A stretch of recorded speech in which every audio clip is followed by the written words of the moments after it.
afternoon. We're going to start workforce education training and youth development. Today is Tuesday, May 27. It's 1:30. Madam Clerk, can you call the roll? Santana, Present. House Jones, Here. Rainey, Jones, Slide, Spencer, Here. Okay.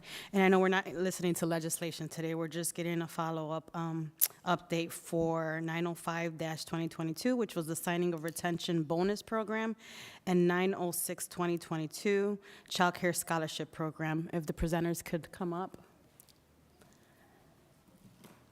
Hi, Chief. And I'm sure some of my colleagues will be trickling in.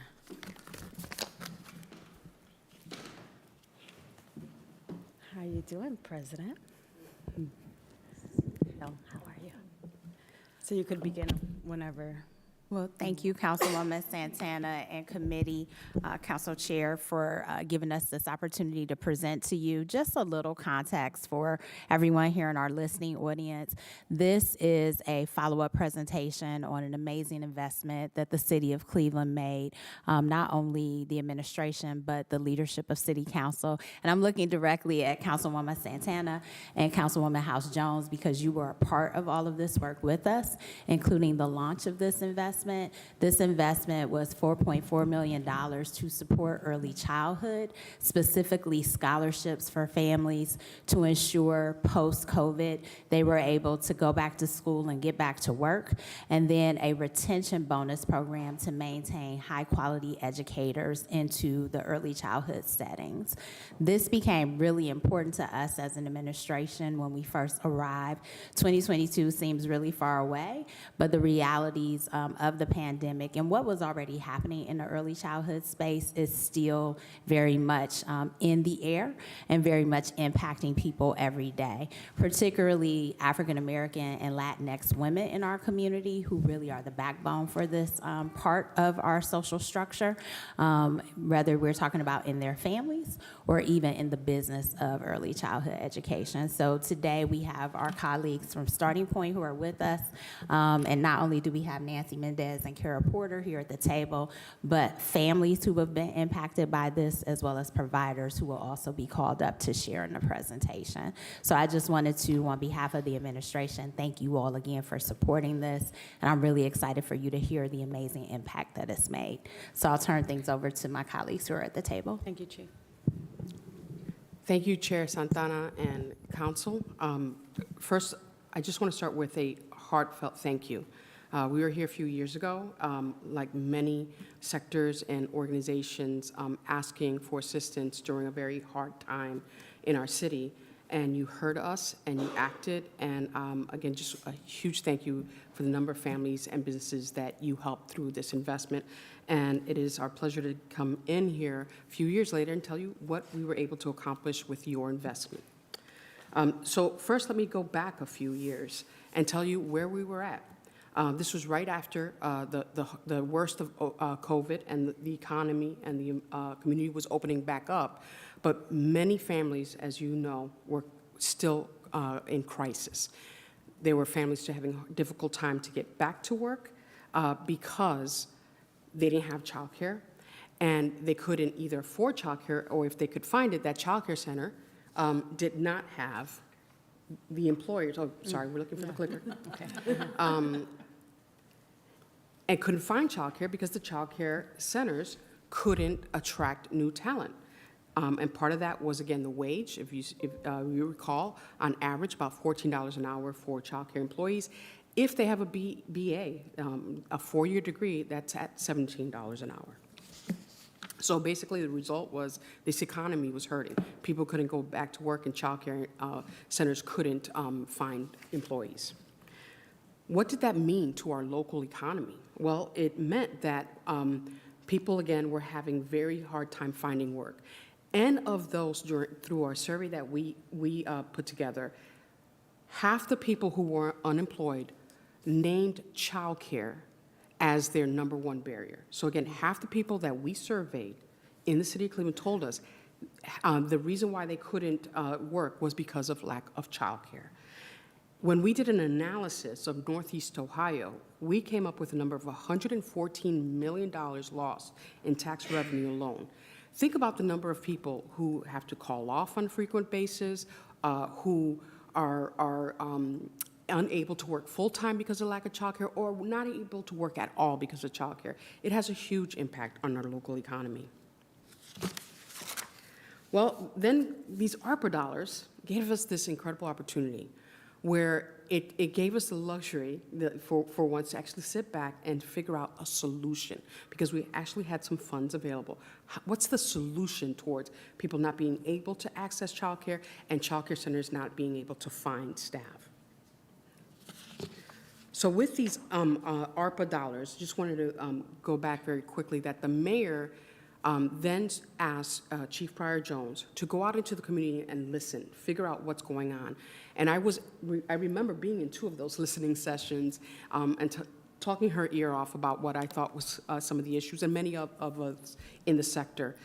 They listened, and that's when we came back and said, okay, we need a multi-pronged approach, meaning we have to hit the sector from both sides. We have to help families be able to access childcare, and we need to help the sector be able to attract and retain the staff. So we had to come up with 2 different service ways of attacking that issue. And what we came up with was bonuses and sign-on bonuses and retention bonuses for childcare and scholarships for families. And that investment paid off. Over $800,000 were distributed in bonus and retention dollars, over $2.3 million in scholarships. That means directly to help families be able to access childcare and directly going into the childcare centers.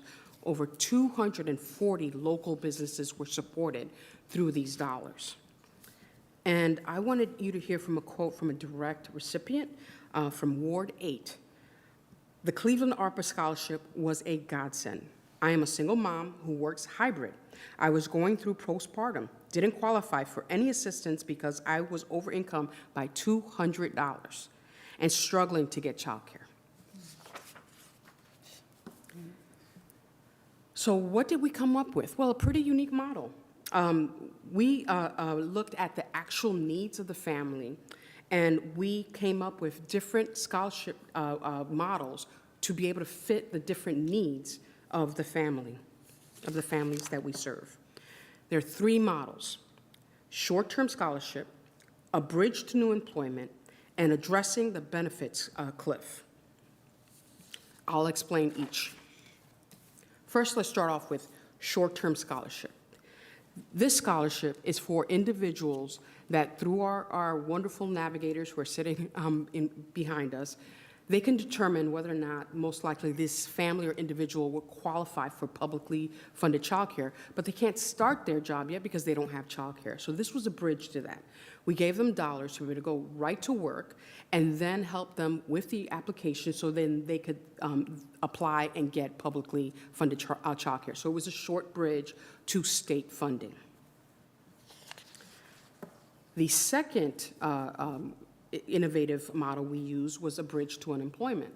These folks may not be able to qualify for publicly funded childcare, but we still went ahead and gave them a short temporary scholarship so that they could get in a couple paychecks and then eventually be able to pay for the childcare. They couldn't pay for it now because they didn't have a job, but once they got that job, we gave them a few paychecks in, then from then on, they could pay for childcare themselves. The last model for scholarships was the one that I know that you often hear about, and that's the benefits cliff. That's that individual that makes just a little more over 145% of the poverty level, which you still know is not a livable wage. Families still struggle and can't pay for things like childcare.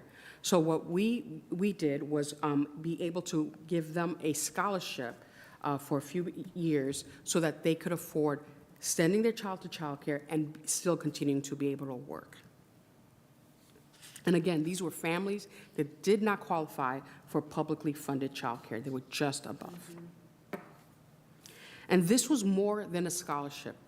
I mentioned earlier my incredible staff that work in the navigation area. Not only do they make sure that they connect a family to quality childcare in our community, they walk them through the process. Let's figure out if you actually will qualify for any kind of public funding. Let's see if you qualify for any scholarships. Let's see if there's any other services out there that you may qualify that will help stabilize your family. And then they continuously connect with families to make sure that there are no other emerging needs and understand always the importance of quality childcare. So again, they're individuals that really work around all of the family's needs, and I'm very proud of the work that they do. So the outcome was that 370 Cleveland children received scholarships. So all these families fell below the 300% poverty rate. So think about a family for four, that's not much in terms of salary. So 370, we're very proud of that number, scholarships were provided to families in Greater Cleveland. And 69% of those children were under the age of 5. And we wanted to make sure that every council person understood that every ward was impacted by these dollars. So we went ahead and put together a map so you could see exactly where your ward fell. But again, every ward, every part of Cleveland, we were able to help families in every part of Cleveland again. And here's a quote map. And I just want to emphasize that, again, this was the impact on stabilizing families was huge. 8 out of the 10 families that we served told us, if not for these scholarships, they were at risk of losing their jobs. 8 out of 10 said they were at risk of losing their jobs if not for these scholarships. And 3 in 5 faced issues with housing and food insecurity, because again, you had to either choose childcare or one of these real essential things for your family. Over 100 families were connected to long-term resources. So again, beyond the scholarship, because of our great navigators, they were also connected to long-term resources. And 50-plus children were connected to publicly funded childcare. So that first model I talked about, that was just a bridge, 50 of those families didn't even know they qualified for publicly funded childcare, and we were able to connect them because of these programs. So now, we'd like you to hear directly from a family. Ms. Brown? Oh, is it? Good afternoon.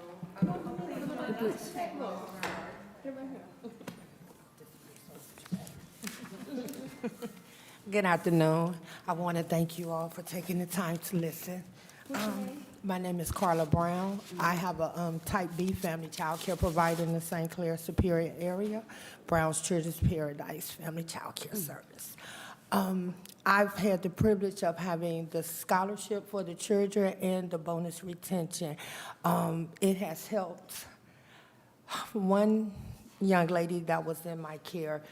She came to me because she heard that I took the Starting Point Scholarship. She did not qualify for voucher. She only made $17 an hour, but her rent was $1,250 a month.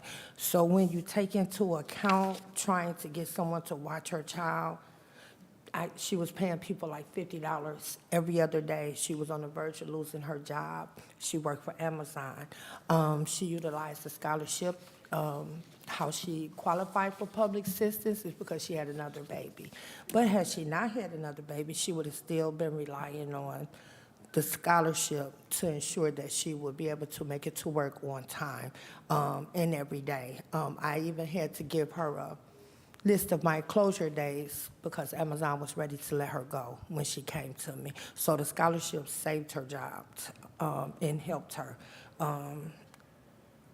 I have also one that has been with me since he was 4 months. He is now 3. He has utilized the scholarship for the last 2 years. And although mom is over income for state, she still has mortgage, utilities, food. If I'm not mistaken, I think she just qualified for medical for him. So which means when she first started with me, she was paying for his medical to go to get his well checkup, his immunizations. It's hard. My children are grown, so now when you look at the cost of everything on top of child care, and if you really want quality child care, it costs. The benefit for me with the scholarship and the retention is I did not have to lower my quality that I wanted to give. I'm still able to give them nutritious meals. I participate in other programs that require you to step up and provide things to get them ready for kindergarten.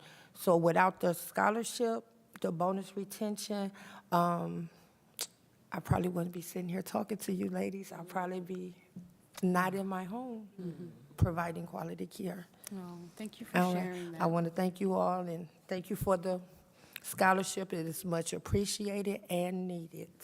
Thank you. Thank you. You could grab that one. Okay.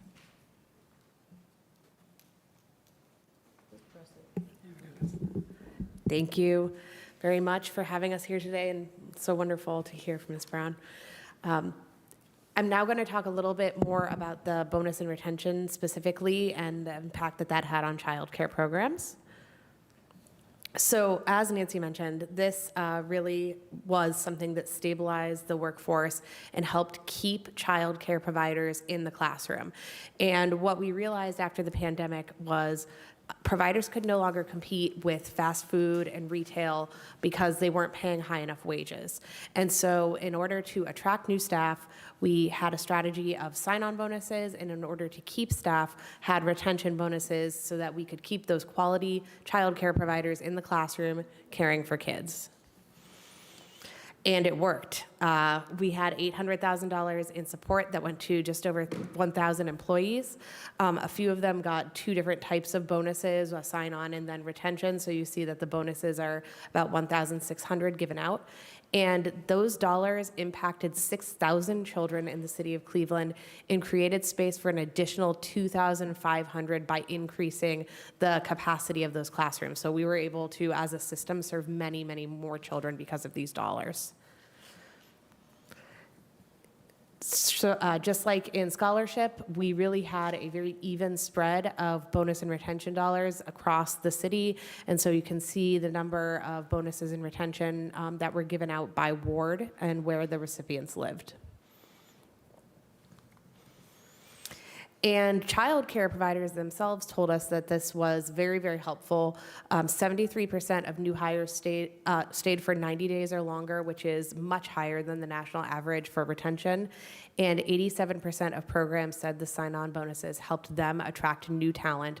And these are all small business owners. So the child care system is, as you just heard from a family child care provider, child care centers, sometimes for-profit, sometimes nonprofit, but many, many of them are actually small businesses in our community that are just trying to stay afloat. And we actually here have another provider that we'd love to have them come up to the table and share about their experience with bonus and retention.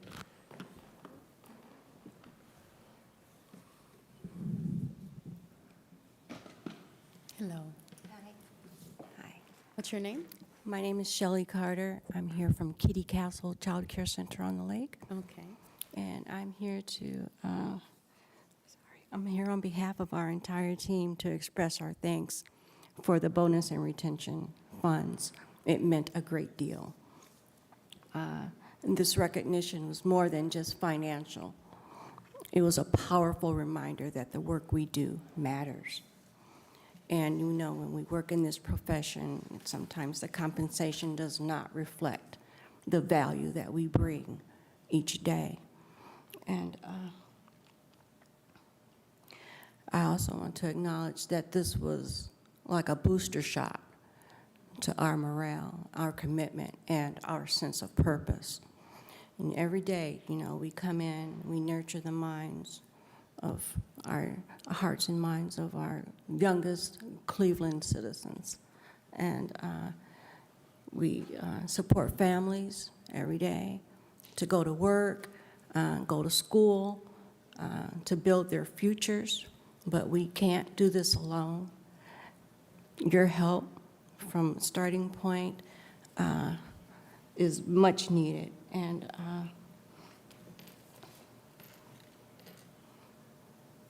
you helped us cover our essential needs like shopping, paying our rent, and just giving us peace of mind. And we humbly ask that you would continue or even to expand this program and these kind of investments, whether through grants, state legislature, because ongoing support is essential in helping us to stay and to grow and to give our best to the children that need us the most.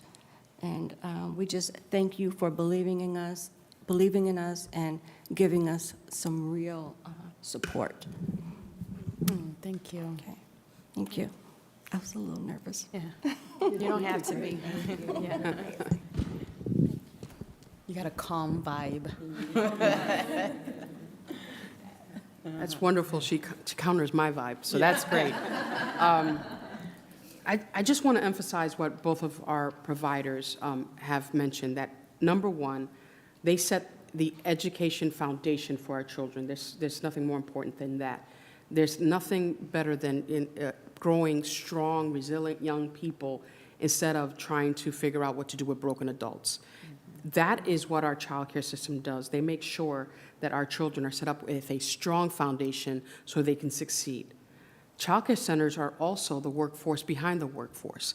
They are a boom to the economy. They really are the engine behind it. So it's really this incredible investment. Again, you help both set up children's foundation for education and also a boom for the economy in terms of the workforce behind the workforce. So thank you. But we're still struggling. We still are fighting for child care sector and still talking about the importance of the child care sector, that we just saw that a few years ago when ARPA hit, how important child care was to the economy.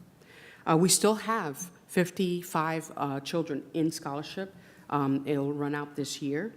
And most of those children have nowhere else to go if these scholarship dollars, when they're gone. Their families absolutely need them. And we still have a waiting list of over 150 families who are in desperate need for some sort of scholarship because they do not qualify for publicly funded childcare. And as we heard, it's very low. It's a federally poverty level of 145%. That's, again, nowhere near the livable wage, and our families desperately need these dollars. So what are we doing to move forward? Well, you all heard of our mayor's prenatal 2-3 agenda that we can talk about. That's one of the solutions that we're working on. We're also working on a business partnerships pilot with the state where we are working with local corporations and businesses and asking them to invest in childcare as a benefit with a one-on-one match from the state. And we are just starting that. We just signed the contract. So if you know of any businesses that want to provide childcare as a benefit, please have them talk to us because there are some state dollars that we could bring to bear. And Starting Point will hold their hand throughout the process to figure out how to get it done for them. With that, we really want to give you an opportunity to ask us any questions, myself, Chief, and Kara, and we also have our navigators behind us as well. Thank you so much. Thank you. How could I address you? Because I know that I know you personally, but I feel weird calling you Nancy. Do any title? Nancy is fine. Okay. Grand If you say Poobah it's is okay. another one, but we can just go with Nancy. And Ms. Porter? Okay, you're fine. Kara? Okay, that's good. I just want to be respectful. First of all, thank you. I know that you thanked us, but thank you, because I know this is a lot of work, and the need is great. We see it all the time. You know, we always often talk about Cleveland being a very impoverished city, and often I hear from families, daycare, and I'm not getting paid enough. And of course, the benefits cliff, right, that affect all these families. This reminds me of like me raising my children. I don't know where I would be if my mom wasn't there to help. And she still brings it up to me about how crazy my kids drove her, of her. But you know, it's a reality and it's something that I had, but many families don't have that, you know, that opportunity. So anyhow, so thank you for this. You answered a couple of my questions as far as like the state. What is the state of the post, you know, after ARPA dollars? Like what's the sustainability of it? What's our next move? How are we going to work together? Obviously, if we take resources from these families, they're going to fall back into very, you know, impoverished families below the income guidelines. And I mean, some people are losing their houses and, you know, getting fired. I mean, this could be detrimental for our city of Cleveland. I'm just curious to know, what is the plan moving forward? It's really good question, and it's something that we've been working on from many different angles. On the one hand, we are working with the state to try to come up with solutions where we could find other resources, like business partnership. We need our corporate private community to raise their voice and put some skin in the game. This is the workforce behind the workforce. So we estimate at least 20% of our potential full-time employees are out there that could be attracted if they had full-time childcare. So if you're looking for new employees and talent, having childcare as a benefit could be one of those ways that you could address it. So that's one thing. We really need to engage the private sector in becoming part of the solution. They're not the silver bullet, but if they're involved in the conversation, maybe we could uncover other resources and other ways of addressing this issue. At the end of the day, though, this must be subsidized by the government at a certain level. And there's national conversations around that and state conversations. And I can say that the Department of Children and Youth Services on the state level is a huge advocate. The governor's a huge advocate for this. But raising our voices from all different angles, again, including the private sector, is essential. So coming up with new solutions, bringing other resources to bear, and then always advocating and educating our community to the importance of childcare. This is not babysitting. Some of us are lucky that we have a mother that is available to step up, or a grandmother. But let's be real, they're not preparing our child for that first day of school, no matter how much they love them, and no matter how much rice and beans they give. They did learn Spanish. And they'll learn Spanish, they'll have great food, but they're not getting set up for that first day in kindergarten. We have to be honest about that. Number two, they're unreliable. Sometimes a grandparent gets sick. Sometimes they want to go on vacation.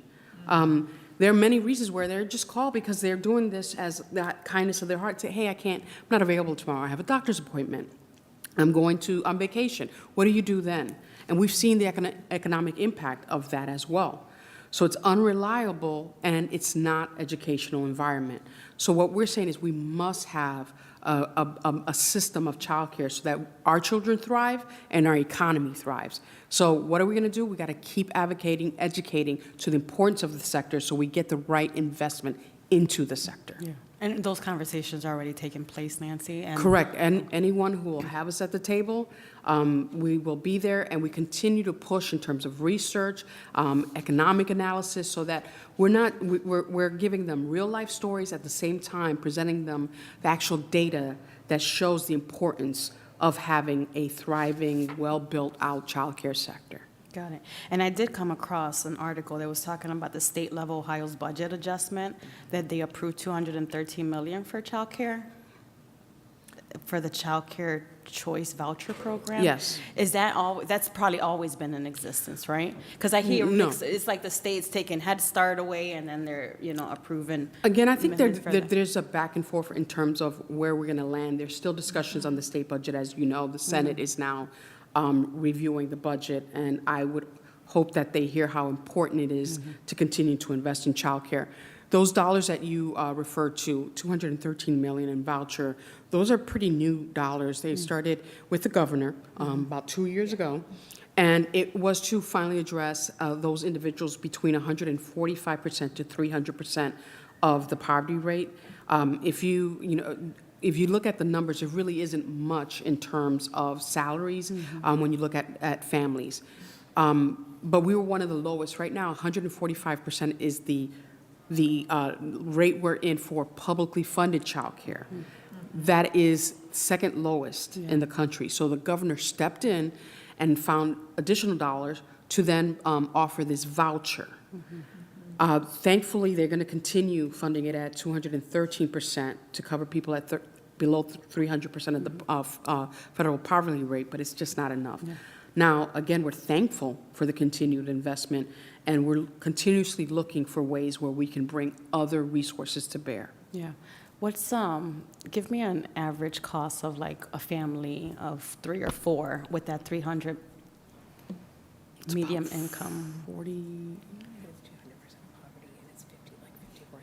So 200% of federal poverty level for a family of 4 is about $50,000 a year. Okay. So if you have a family of 4, 200% of the poverty level, you're making around $50,000 a year. And we can find those numbers for you exact. There are charts. They change year to year. Got it. So it's like your average, if you're making 54, then you're not qualifying for those Correct. scholarships. And then you're falling behind the poverty, yeah. Absolutely. Okay, so I have tons of questions, but I figure I'll meet with you because I'm very interested in this. I'm happy that these dollars were able to help. Thank you for the testimonies. This is one of those like legislation pieces that you're just so happy to be at the table to be a part of. So I do want to thank you, Chief, for bringing this up and giving us an update. And once again, I'll get with you on a separate level because I also know that childcare is changing because no Gen Zs now and millennials are not having their kids, or they're not working traditionally the way, the 8 to 5, or they're working from home. So I'm just curious to know how all that is impacting childcare now. But I do want to open it up to my vice chair because she was key in this legislation. Thank you to the chair, to the team here. Good afternoon, everyone. I guess just a couple of questions. One, I know Ms. Mendez, I'm looking at that girl. Oh, I'm such an American, and that was not a compliment. Anyway, because I have not grasped other languages. But you talked about the need for the private sector to step up. Can you expound a little bit more on what you mean by that? Through the chair to Councilman House. We need them to understand the impact of childcare or not having childcare on their workforce. I'm going to say something a little bold here, but amongst friends, I think. A lot of our businesses never bother to ask women or families what childcare meant to them. The pressure was always on the family to figure it out. Go to a family member or just figure out how to squeeze it in your already tight budget. And it never came up in the workplace. I think, I don't want to say I'm grateful to ARPA, but what COVID did was actually the crisis brought that conversation out for the first time, where people really raised their hands and said, I can't show up to work because there's no childcare centers that are open right now. And so we started having a national conversation around it. So what I would like is for our private sector to continue to educate themselves on how quality childcare will benefit them, and it will help them not only attract new talent, but retain talent. You don't have that mother that has to leave the workforce for 3 to 5 years because she doesn't have childcare. And what we found from national surveys is that this is not just like positions that are low level. These are C-suite people that are tremendously talented, that step away for the workforce from 3 to 5 years because of childcare. And so if we bring a light to that, and again, these economic numbers of the billions of dollars that are lost per state because of inefficient childcare, maybe then they'll say, yes, we need to come up with a solution. And again, they're not going to be the silver bullet, but they're going to be part of that conversation. They're going to be part of the solution. And maybe our representatives are tired of hearing from just folks like me, and if they're hearing from owners of huge corporations and hospitals and other types of industries, then maybe they say, okay, let's work together on a solution. So that's why when we're saying that this has to be a public-private sector conversation to really get at the root, some solutions for this. And, well, thank you for that. And I guess just the follow-up from that, the chair to the team, what have the conversations been with our chambers of commerce here in the Cleveland area? Through the chair to Councilman House, we've had great conversations with our Ohio chambers. They have been incredibly involved, and our local chambers, part of the statewide. Our Ohio chambers did have put together a couple reports around the state impact, and have spoken and directly to legislators about the importance. And again, I believe we are in conversation with our local chamber and welcome their participation and their help in educating our local businesses again about the importance of childcare. So again, our national chambers has been quite involved. Ohio Chambers has put out a couple studies, and we are in conversation with our local chambers to help us highlight the issue of childcare. Wonderful. Well, thank you for that seasoning of the contribution. But I will say this. Because of the time frame that we are in, if you look at the work that is happening at the federal government level, even the state level, the only people that's going to have some money is the private sector. I think we need to be really, really clear. If people have their way, these tax cuts happen, they will be benefiting people and businesses in particularly who will have the means. And so if the private sector isn't putting forth real investment as incentives for their employees to have child care, the money will not be coming from the government, unfortunately, in this current administration. The way that I see it is, again, not the tax policy guru, but when you see things that are unfolding, I think that's the reality. And so, okay, thank you.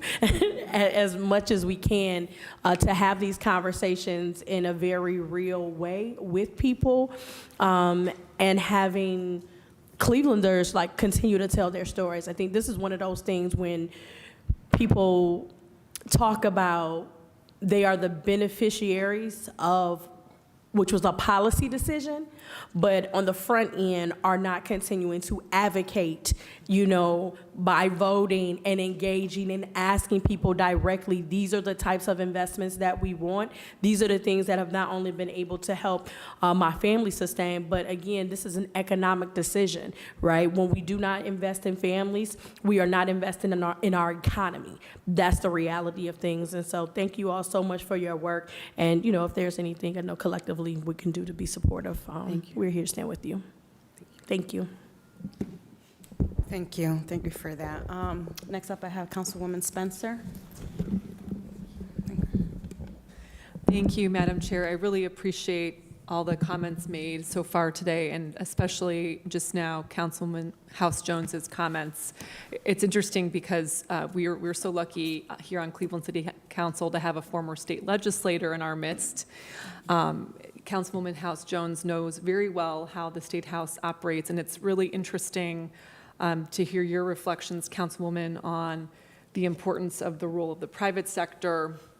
I still feel like I have a lot of learning to do when it comes to our state budget and state advocacy, and it feels like there is room there too. So going back to your the slide you shared about approaches and next steps, it seems like continuing to advocate to the state is another really important piece of the puzzle. And specifically, as we were sharing all this information this afternoon, I was reflecting on a couple things, just the statistics of how far Ohio is behind other states in funding childcare. So, the fact of the matter is the state can do way better. And I think I'm looking here at a Policy Matters report that says we're the third lowest in the entire country Ohio now has, this is a 2025 report, Ohio now has the third lowest eligibility for publicly funded childcare in the country for kids 0 to 5. That's not okay. And I just don't know how many of our fellow citizens know about that, right? We think that, that the systems we exist in are just, this is how it is. But we don't have that context of how little our state is providing for its people. And so this is a really interesting time because there's less than 2 weeks remaining until the final budget reconciliation comes out and the Senate, you know, the Ohio House passed its thing, then the Ohio Senate is doing the reconciliation.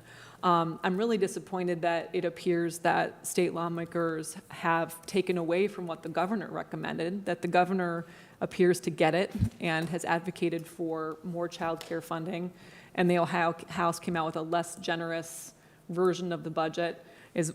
I hope I understand that correctly. That is my understanding, and that's a huge disappointment. I'm also curious about one model that's been talked about quite a bit. I believe state of Michigan does it. It's always good to learn best practices from our neighbors, but it's this TRISHARE program. And I'm just curious, so it seems like right now Ohio, in terms of state funding, does the publicly funded and the vouchers as sort of like, there's two pieces there. Curious through our chair to ask about, what do we know about TRISHARE? Is that discussion happening in Ohio? Through the chair to Councilwoman Spencer. Yes, the state of Ohio is very much interested in a TRISHARE type model.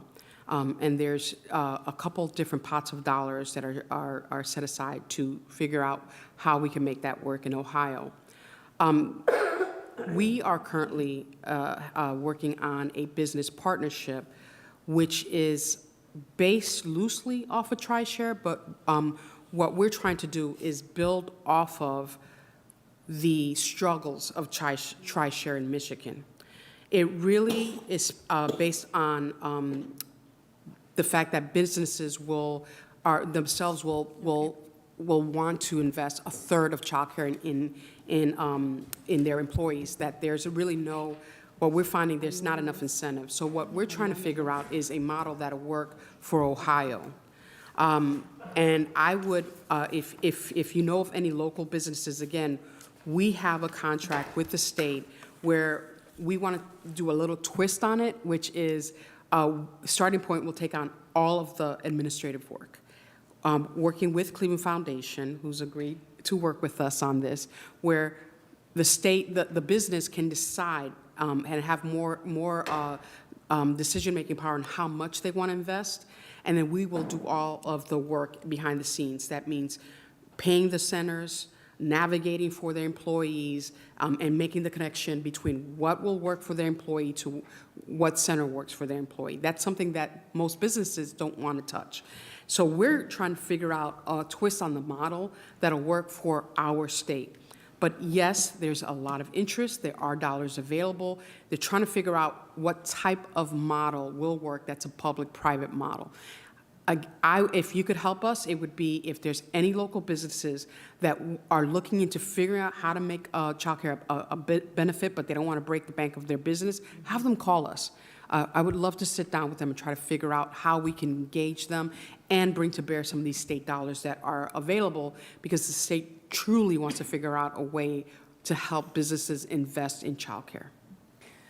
Thank you, through the chair. That was very helpful. And so just kind of for the good of the order, the idea of TRISHARE is that the basic idea is that it's a third. The family, the business, and the state pay.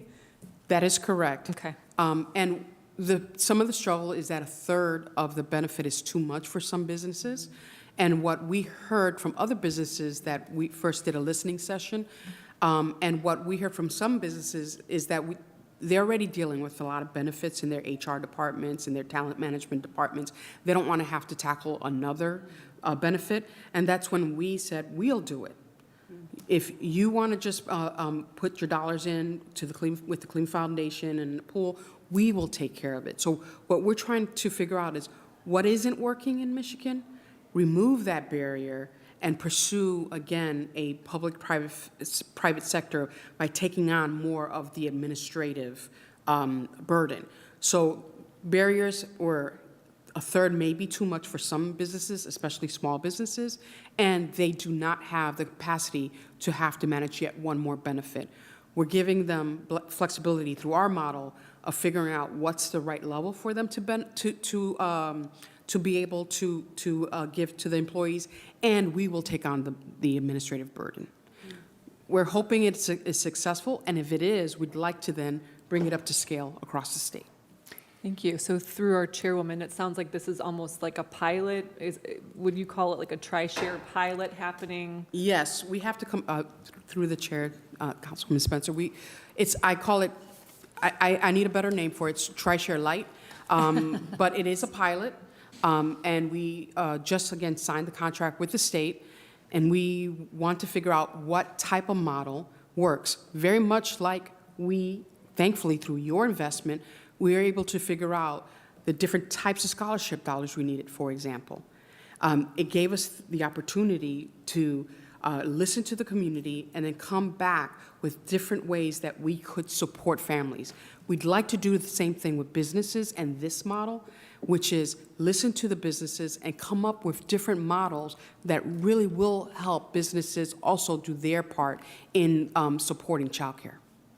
That's very helpful, and I really appreciate, through our chairwoman to you, Nancy, that you also framed it in how council can help, because I think one thing I've always appreciated serving on council is this is not something, I didn't raise kids, and so I didn't, through my own personal experience, there's no way I'm going to fully get it and inhabit the reality that people go through. I have to listen, I have to hear the stories, I have to hear not only the facts, but the stories too, in order to be an effective policymaker. So I think this has been very illuminating to have this discussion with council again today. And also, I think we're all on the same page that there is a role for the public sector, private sector as well, obviously, but that we all have a shared commitment to making sure that we're supporting our child care providers and systems. And so thank you for offering to show us how we can help. And I think we'd welcome any follow-up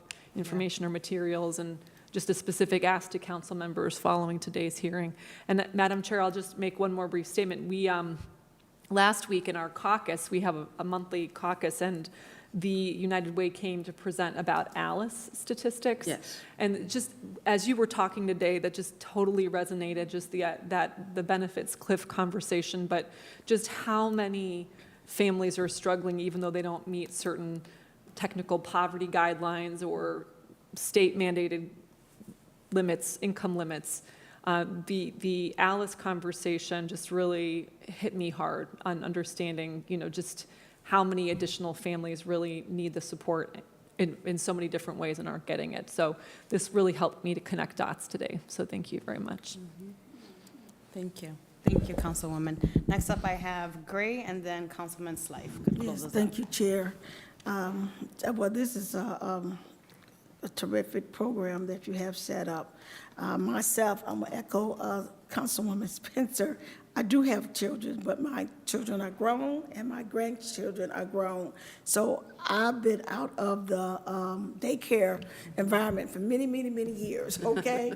So, but I deal with a lot of daycare providers in Ward 4 who need assistance through the county when they are having problems per se. So I'm not really engrossed into what's going on with daycares like I was, but it's interesting to know.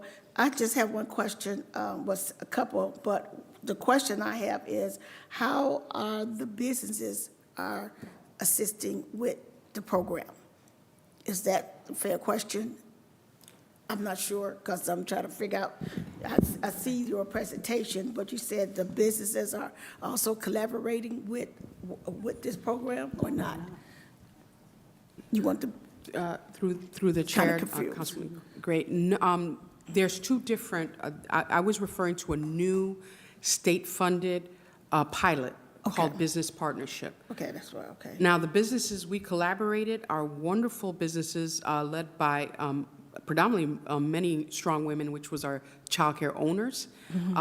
They are the businesses that we partnered with with the ARPA city dollar investment. And what we were referring to, because of the question of business, of public-private partnerships, is the potential of this pilot that we just received a contract for. Okay. And that's when we were asking if there's other businesses that may be interested to have them call Starting Point. They could call me directly. I would love to have a conversation about how to help them offer childcare as a benefit in their businesses. Okay, okay, all right, that sounds good. The starting point is the starting point. Forgive me, I'm just, like I said, I'm out the loop. So the starting point is the headquarters of initiating the assistant with what you do with child care for mothers? Through the chair, Councilwoman Gresh, I made a mistake of not telling you about Starting Point Okay, 'cause at the beginning of the presentation, so. Okay, I that was a little tardy anyway. Yeah, no, we've been around for 35 years. Okay. And we are the state-designated child resource referral agency, and we were founded on two things. One, we increase quality in child care centers and homes. It means we provide trainings, over 24,000 hours of training and technical assistance in 4 counties, Cuyahoga, Lake Geauga, and Ashtabula counties. So we go into the centers and homes, and we help with training, technical assistance to increase quality. Step Up to Quality is the program. Then our navigators, which we're also working in ARPA, they connect those families to that quality in the community. Now, of course, we do a lot of other things, like today, we just had a ribbon-cutting ceremony for lead remediation with a partnership with the Cleveland Clinic, remediating lead from childcare centers, working on pilots like the business partnership, and we also work in youth services and work with funding and training for youth programs in the community as well. But at our root, we increase quality in childcare centers, and then we connect families to those centers and childcare homes. Okay, that's wonderful. So thank you for that. So going back to the point of chair to director, or what's your title? CEO? CEO, okay. Going back to that point that you assist with child care, care for people who have the child care in their homes, who take care of kids in their homes. So how is that set up? You already told me that part, but what type of classes or programs that you have set up for them to take care of the child in someone's home specifically? Chair to CEO. Through the chair to Councilwoman. Let me make sure I'm understanding the question. We have different types of providers of childcare. Some of them, the largest, are called childcare centers. Okay. And those are organizations that could have multiple classrooms with multiple ages, because they're broken down from infant, toddler to 3 to 4-year-olds. And then there's homes, and there's 2 types that are based on how many kids they can have in the home. All of them need to receive licensing, and many of them that work with us are part of that Step Up to Quality rating system, meaning that they're high quality, both in the centers and in the homes. And what we do is work with them in partnership through technical assistance and training to increase their quality as well. So we help them get their license, and then we help them increase their quality, both in centers and homes. And our homes, childcare homes, they're very proud, and they are the first to tell you we have just as great quality in our childcare homes as you'll find in a center. Oh, wonderful, wonderful, that's great. How, Chair to the CEO, how do you find these particular homes to have them, how you connect with the child care providers who have that program in their, that they care the kids in their homes? So as soon as someone's interested, a lot of times we do have recruiting. We let them know about possibilities of being a business owner, and that's what you become. We help them with everything from figuring out how to set up to qualify to, for your actual space, to what the qualifications you would need, the training you need for both yourself and the staff. We assist with all of that. We also will receive folks that are interested in becoming child care centers or homes through the state as well. That, again, is our job, that if you're interested in opening a child care center, we are here to assist you in every step. Again, from the actual space that you want to use and making that available and pass the proper licensing you need, down to the training your staff and yourself will need. You could get that from Starting Point. Oh, wow, that's wonderful. Only reason I asked that as well, Chair to CEO, when I was working with this organization called HEAL, Healthy Eating, Active Living. You Yes. remember that? I was part of that with Erica Chambers. Yes. And the other ladies that came from CASE, and we partnered up with Metro Hospital. That was back in 2009, 2019. I was on that membership with them, and Metro Hospital did something similar to this. If you recall, we had 4 members that was in the HEAL program, and Metro was Metro and CASE, and they actually trained 4 of our HEAL members to become child care providers in their home. And they became licensed, and they had a salary cap, and they did something similar to that back then, and they did it in the footprint of Ward 6 and Ward 4. And it worked out real well. So just by when you spoke on that earlier, and I heard that kind of clicked with my memories, the knowing that this was something that Metro and CASE partnered with HEAL back then, and it worked out well, but unfortunately the funding ran out. As you say, you need more funding to keep this type of program to go on and on and on. So that's why I was fascinated with that when you first said that, and I think this is an excellent, what you're doing now is even better than what we done at that time, but at least we did it, during that time frame, and it worked out well. But just say the least, I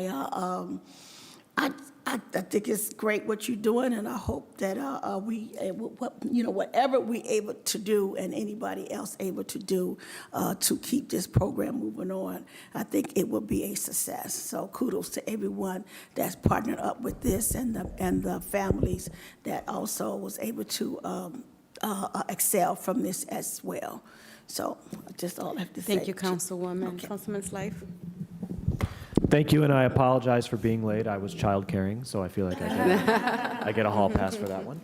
I have one upstairs watching the Emoji Movie right now in my office, so we'll wrap. You guys want to go watch it? Yeah. So I apologize for being late, and I know Ms. Mendez is my neighbor, so if I need to get beaten up later for coming to the meeting late, she knows where to find me. But, I guess a question and then kind of a comment. One, you had, through the chair, talked about work through the child care centers and in-home. A third category that I don't know if you serve are people who are bringing kind of babysitters into their home as like technically an employee. That's a market that you all isn't touched right now, correct? No, through the chair to Councilman Slife. No, we do not. Usually, we understand the need for that, particularly when, for example, a couple wants to go on a great date and needs temporary help. But what worries us is the loss of education. I want to emphasize, we're not talking about babysitting. It's a disservice to the brilliant minds of those children and how much brain development is happening from 0 to 5. How much learning can be done at the earliest age. Just yesterday, I'm going to brag a little bit on my niece, 2 years old. Flashcards, we put down numbers, and we say a number, point number 5, and she'd pick up the flashcard number 5. She's still having trouble speaking, but here she is able to be able to pick up flashcards based on numbers and images of apples and things of that sort because of the child care center she goes to. They're educating her. So while that type of service is needed, and we understand, what we emphasize is the importance of an educational environment, meaning qualified, trained child care employees that do more than just have your child sit there and be safe. That's important. But what we know now about brain development, if we knew that 20, 30 years ago, we wouldn't have kindergarten starting at the age of 5. It would be probably closer to the age of 3, because that's how advanced they are. And these are really important years. And this is why when you compare a child that's been to child care center with those that haven't, they're not ready for kindergarten, those that aren't. That's why there's a test called kindergarten readiness. Too many of the children in cities that do not have access to quality childcare go to that first day already behind. And most times they stay behind. So to answer your question, we don't work with individuals that come into a home. We will, if needed. We will make sure they're licensed. We will make sure that they understand the importance of not just watching the child, but educating the child.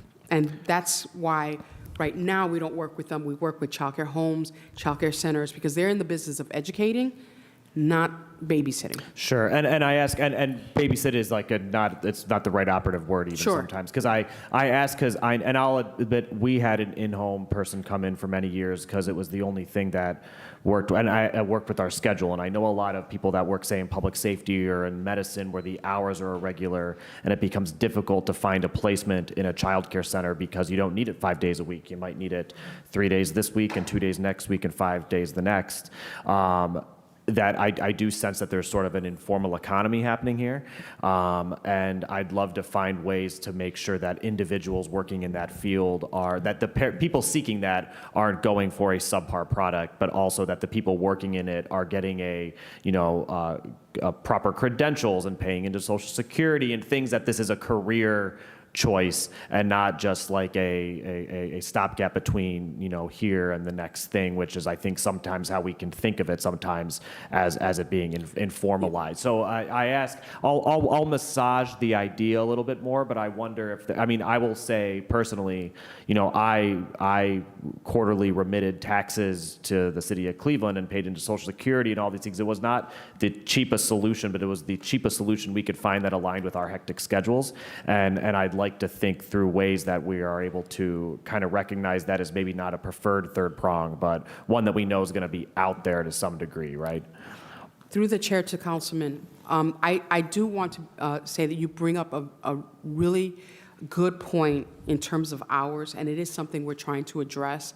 What we're hearing, particularly from both manufacturing and our medical sector, is that the hours are an issue. And if we, on the one hand, want to push formal child care centers, because we do believe is the best environment for the child, we also have to be realistic about our hours and the fact that, especially for sectors, again, like manufacturing and the medical sector, we must address the hours that are before 8 o'clock, 9 o'clock, and after 5 o'clock. It's a conversation we're having with our providers. And so I did talk about everyone at the table, and it's not just legislatures, it's not just businesses, but even the folks within the child care sector to really come up with solutions. That's one of the conversations within the sector that we have to have, which is our hours. We have to be more flexible for the modern workforce that we're in as well. So this is one of those times where all ideas, all solutions, all conversations must be had so that we figure out the right path forward. Right. And then you don't have to react to any of this because I don't want, this is the part where I dunk on the state of Ohio and you're in a contractual relationship with them. But the only thing I like personally about the TriShare model is that I think the name is funny because of the word try. Like we're going to try to fix this, but it's not the full solution. I went to a health or child care summit last year in Columbus, and I remember a state legislator, I want to say from the Dayton area, talking about this proposal, and I turned around to someone and was like, well, that's the dumbest thing I've ever heard. And it turned out they were also a member of the State House, and whoops. But I guess my worry is, and I would love, if this might actually be something to react to, but I'd be interested in data out of Michigan or elsewhere about participation, because I worry that the employers, there's a willingness to participate and an ability to participate, and you can be one of those or both of those or none of those, and I worry that our employers that are able to participate and willing to participate do not necessarily overlap with a large percentage of Cleveland's workforce, and essentially in a state that continues to cut income taxes and look for ways to give money to rich people, instead of just funding the problem, we're relying on the benevolence of business owners to do what I think is the right thing, and if that doesn't meet your workplace, then you're sort of still left out of an option. And I think when we have employers like Walmart, who a substantial percentage of their labor force receives public benefits, arguably they could just pay people more and they could be able to better afford things, but they're not willing to do that already. So I appreciate your involvement with it. I think that it's a start personally, but I think the real answer is just publicly subsidized childcare. That's going to allow people to participate in the economy. That's in both as the parent seeking the child care, but also individuals looking to work in child care, and these ideas of where the government can be a piece of the puzzle in fixing things, when really it could be a much larger piece, if not the entire puzzle, is very frustrating, and I don't understand the logic behind it. This will get us somewhere, but I don't think personally it's going to meet the needs of people who work in lower wage jobs living in the city of Cleveland. However, a Fortune 500 company might be eager to participate in it because they have the ability to sell it as a benefit to people who are making a substantially higher wage. And at the end of the day, we're leaving behind the people that most desperately need this help. So that's my take on it. Take it or leave it. So through the chair to the councilman, you bring up, again, many valid points. We do have some information data on Michigan, and offline I can provide you some of it, but I'll just say this. There's a reason why we're tweaking the model. We are trying to figure out a way that we could attract those businesses that would like to but cannot. We're trying to remove as many barriers with a new type of model to see if that could help them. But from the beginning, we always said this is not the silver bullet. It could be a part of the overall solution, but government and public subsidized childcare is going to be, I think, ultimately where we have to go. But if you're part of developing a solution overall, then you become part of the conversation. You become part of the advocacy efforts. Your voice, and I'm meaning the private sector, then is which at times is more valued voice, and when it comes to the legislature, then we start to hear your voice around childcare. So instead of never hearing from our chamber or our corporations that work with us, now at least we have some of them raising their voice, like childcare is important to us. We try to provide it as a benefit. Here's some of our barriers. And so then it becomes a bigger conversation. So if anything, if we could bring more voices and more diverse voices to the table that are advocating and educating around childcare, I'll take that as a win. But yes, you have brought up many valid points. Thank you for that. Thank you all, Chief, Ms. Mendez, Ms. Porter. I was just thinking, trying to, being very vulnerable here. Council members we're often in meeting with social services and business and corporations, and you're hearing like the need all across, right? And in just these couple of weeks, the Alice presentation, the issue in City of Cleveland of lead, the Head Start conversation where the funding might go away, and and they're going away with the program, after school program, CMSD schools closing, the inflation, the groceries going up, like all these conversations, just in the matter of these 2 weeks, it's overwhelming. People cannot afford to stay on the sideline anymore. Like, people have to get engaged, they have to get educated on these things that are happening. Especially this year, so going back to your point of people being at the table and advocating and calling their state representatives, calling I mean, they have to, and I hope they pay attention to this conversation because daycare is important, right? But it's all the pieces that are helping our city move forward that are being affected. And so I hope that they understand the crisis, that we are foreseeing coming to the city of Cleveland. So anyhow, thank you for that. Thank you all for everything that you do. Thank you, Councilwoman House, because I know that she was a huge champion with this legislation and just the whole workforce here for your passion and your advocacy. We'll get it together, right? We'll move this city forward. Thank you, I'm Chairwoman. going to end with a positive note, okay?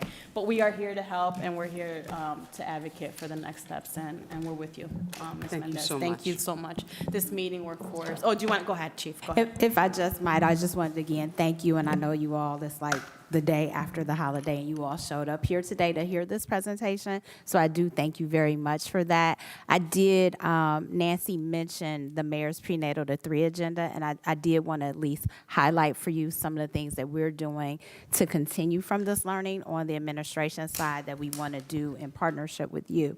And that is, one, through that prenatal to 3 agenda, we also heard from families, over 400 parents and caregivers, and out of the areas specifically for economic development, the ability to afford high-quality care for their children, birth through age 3 was the biggest thing that they talked about. And so this is in real time that parents keep expressing this need to us. And so I wanted to share with you one way that we're building from that and from what Nancy and her team learned are a couple of things. That prenatal to 3 agenda work has now been moved to the Children's Cabinet work and is a part of the early childhood the prenatal through early childhood committee's work, and they're going to be ushering along that strategy. We're also having some exploratory conversations with my colleagues in human resources and the integrated development cluster to think about what ways the city, which is a business also, right, and some of our partners that are working in a number of these spaces could start to think in partnership with organizations like Starting Point about what else we could all do to support early childhood needs in our community. So I wanted to raise that. And then I would be remiss if I didn't say this is one really specific example that shows that we can fill real gaps for our residents and meet real needs around things that they're experiencing right now. And often when people think about government, right, the sexy parts of government are roads and, new development projects, and all of those things are critically important. But if we are not taking care of the people, who's going to enjoy those roads? Who's going to enjoy those new developments? And this is our community in great partnership with Starting Point, with the city, all of us partnering together to address the need of people as they're feeling it right now. And it is one of those examples of how the city plays a role with some of our dollars and our political will to support the needs of people from birth through aging. And so I just wanted the opportunity to say that and to also acknowledge Starting Point was a great partner to work with on this, and our program manager in the Youth and Family Success team, Samantha Holmes, who really worked week to week with the Starting Point team to make sure that we were using city dollars appropriately, but also meeting the shifting needs of families as they arose. So thank you all for that. Thank you. Who is that? Oh, there we go. Sorry. Thank you, Samantha. All right, well, thank you, Chief, and this Workforce Education, Training, and Youth Development meeting is adjourned.